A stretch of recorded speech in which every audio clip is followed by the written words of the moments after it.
This is the translation. How did they reach you from the New York Times? This is the video, the person who shot the video. Through the Instagram story.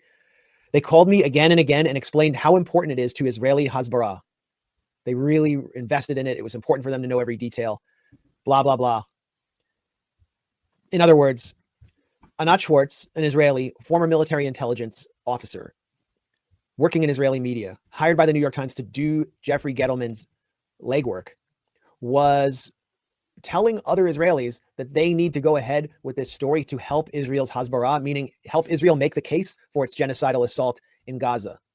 That, to me, is the scandal of this latest chapter in the exposure of this bogus investigation as one of the worst acts of journalistic malpractice since Judith Miller's reports on WMD for the New York Times.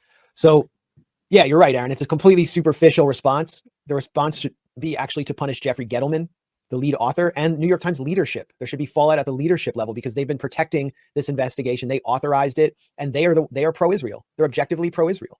Yeah. So what we're seeing here is something that reminds me of the Abu Ghraib scandal, when this poor girl from West Virginia who got caught up in it as a prison guard at Abu Ghraib, Lindy England, got blamed for the entire Bush administration's on paper torture policy. And that's what they're going to do with Anat Schwartz. And then they're going to keep the piece up, which should be retracted. There's not going to be a serious investigation. This is like James Fry level forgery. This is like one of the great journalistic scandals of our time. And one of the reasons why they're able to protect and insulate themselves at the New York Times is because everybody else did it. Everybody else got in the act. The Guardian did it. The Washington Post did it. Remember the Washington Post headline, testimony after testimony shows mass rape on October 7th. And then the testimony didn't show that. And they're sharing all the same testimony. Haaretz did it. Yeah. I think that was a Haaretz headline. Haaretz did it, attacked us, and then, in bits and pieces showed that there was no evidence. The Association of Rape Crisis Centers in Israel issued a report, and the Guardian reported it as fresh evidence. But I looked into it, and it was the same sources: Sapir, Raz Cohen, all of the, what was it, Sergeant M, this guy who's this Israeli rescuer. They're all liars and frauds.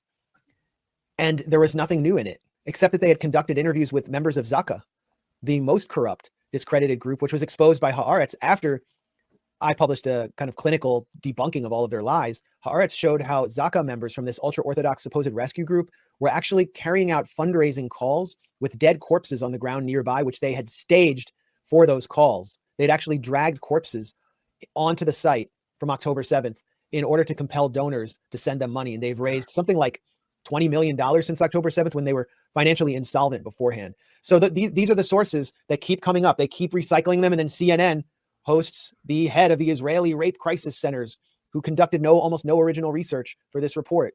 And she talks about talks about it in light of the Holocaust. The media will not stop with this, even as the story is crumbling in real time and the New York Times is in a state of crisis and damage control.